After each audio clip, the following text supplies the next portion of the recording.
Now, I don't want to upset anybody, but I feel like I should go on ahead and address the whole Israel thing. I kind of wrestle with this myself, right?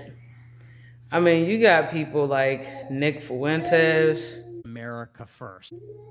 and then you got the other extreme, Nikki Haley. It is not that Israel needs America. America needs Israel.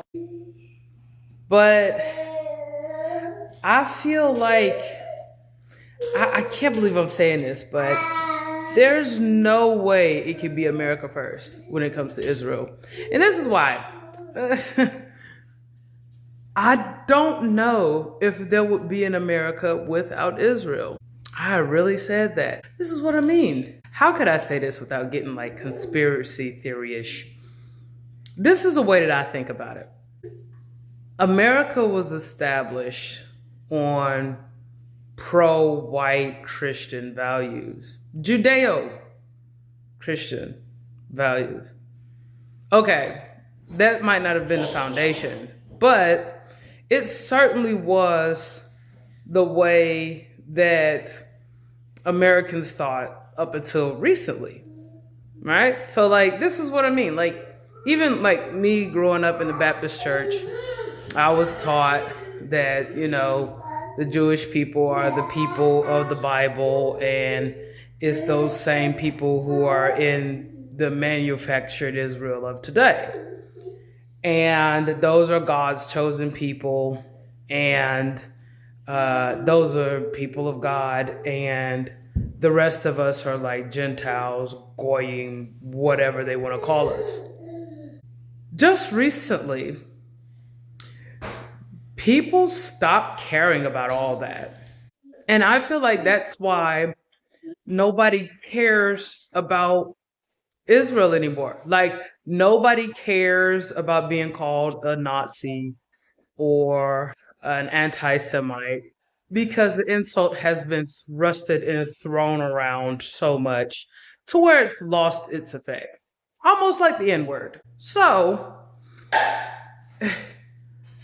on one end, I do feel like America first, but on the other end, I feel like evangelical Christians were like the backbone of this country's morality. And it's like, ever since, that sect of Christianity has been losing its influence, the country has been kind of like falling apart, in my opinion. Like, it's become more ethnic, it's become more open, it's become more diverse.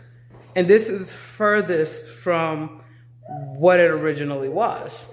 So here's my thing. When I think about Israel and its shortcomings, Israel has almost no oil and gas resources, and only 20% of its land is arable.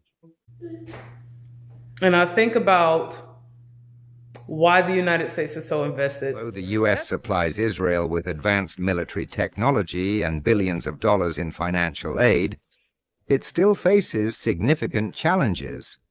That's like the moral reason. The waters are kind of muddy on that one. I could do some cleaning up on that thought. It's not completely complete, but you get my point. Like, their influence socially, religiously, it's not there. Nobody cares. Now, this is what I'm thinking about. I'm concerned about the Middle East being Eastern.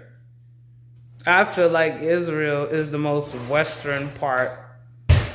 The influences are the most Western they could be. The fact that the Israelis are there. And I keep thinking, if they were to collapse, right? If they were overtaken by their surrounding enemies. Why is Israel's geography so bad?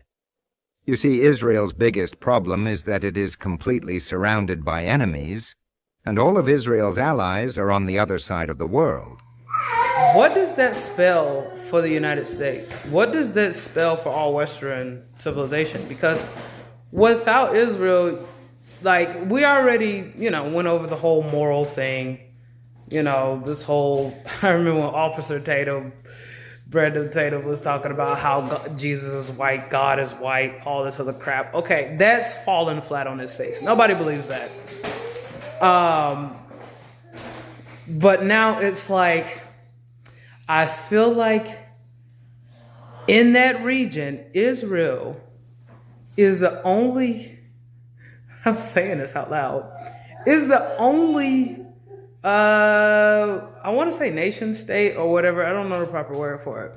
But they're the only group of people in that region that share values more aligned with Westerners.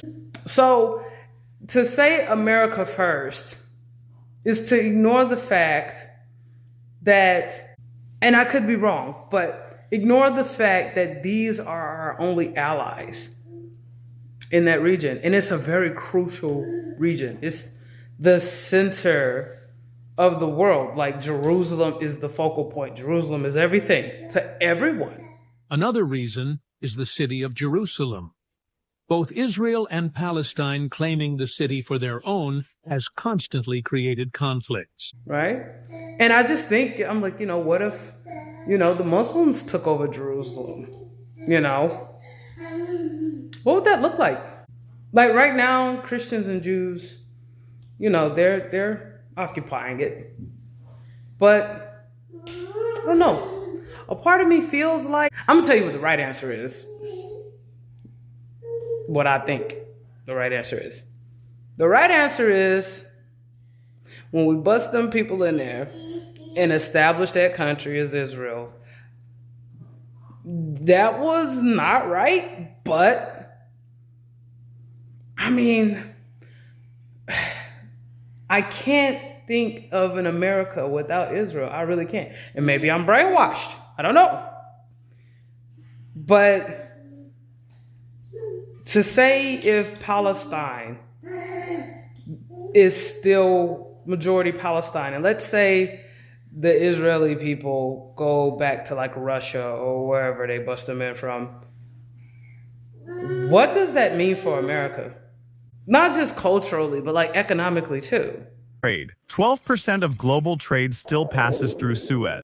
For Israel, Gaza isn't just territory. It's a barrier standing in the way of a canal that could change global trade. Remember, the Panama Canal controls 5% of trade. Suez controls 12%. Together, that's 17% of the world's economy. And imagine if Israel had that kind of power. So next time you hear about bombings in Gaza, ask yourself, is this really about security, or is it about trade, canals, and control of the world's lifelines? If we don't have any allies there to, influence the trade there, what does that mean?